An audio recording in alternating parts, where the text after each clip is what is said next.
Here's another carbon-13 spectrum based on a benzene ring compound, and you can make out, if you look really close, there are 6 peaks over here to the left that are between 120 and 140 on the chemical shift scale, and all of those are associated with the 6 carbons in the ring. So we've got 6 peaks over here, and then there's 3, hard to make out because 2 of them are almost on top of each other, but those 3 peaks on the far right are associated with the 3 methyl groups.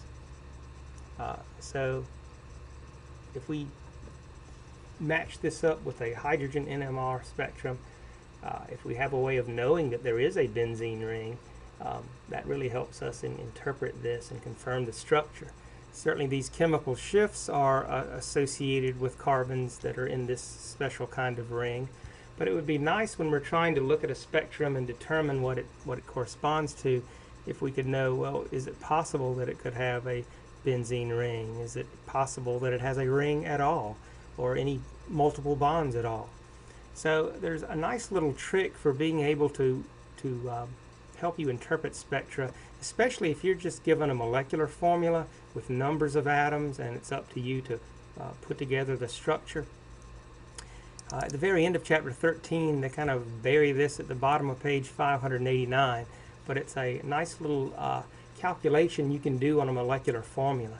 If you just know how many carbons and hydrogens there are in a molecule, you can figure out whether it's capable of existing as a compound in a ring, or whether it could possibly have a double bond and so forth.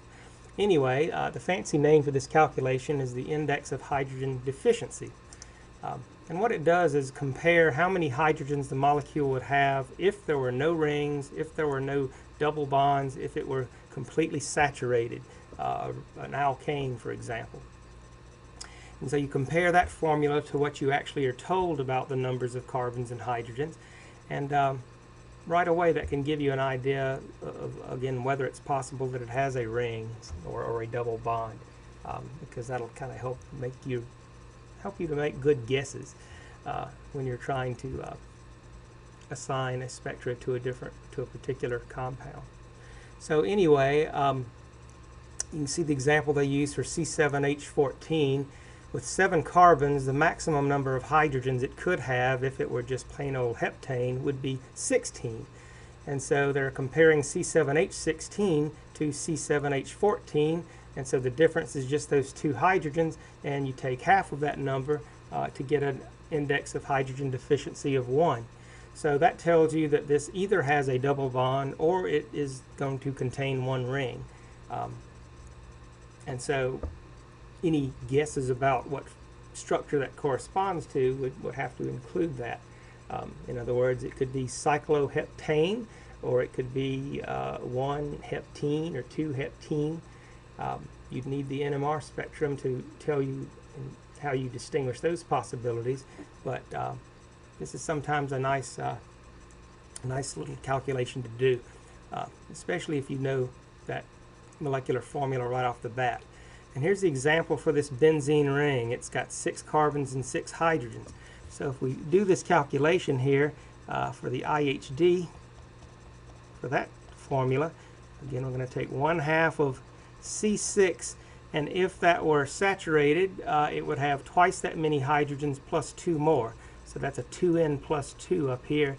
So that would mean that if this were maxed out, it would have 14 hydrogens. And then we're again subtracting away the number of hydrogens that we actually have. And so 14 minus 6 gives you 8. So this is 1/2 of 8, and that equals 4. And so notice a benzene ring does have, well, 1 ring and 3 double bonds, so that does add up to 4 for the IHD. And oftentimes when you have a deficiency as big as 4, it is precisely because the molecule, among other things it may have, it has one of these benzene rings.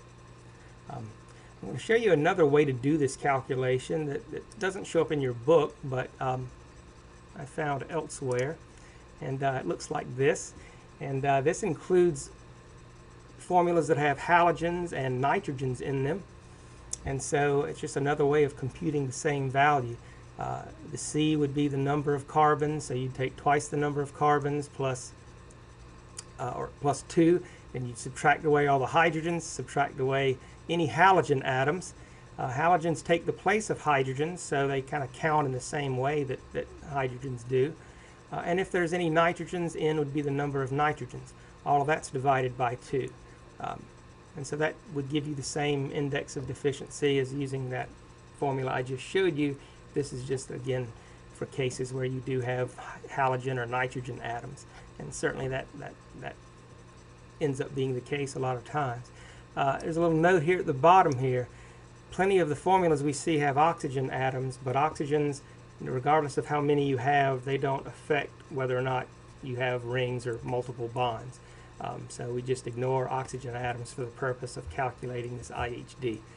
Certainly when you draw a structure, if there are oxygens present, they have to go somewhere, but oxygens just aren't part of this calculation.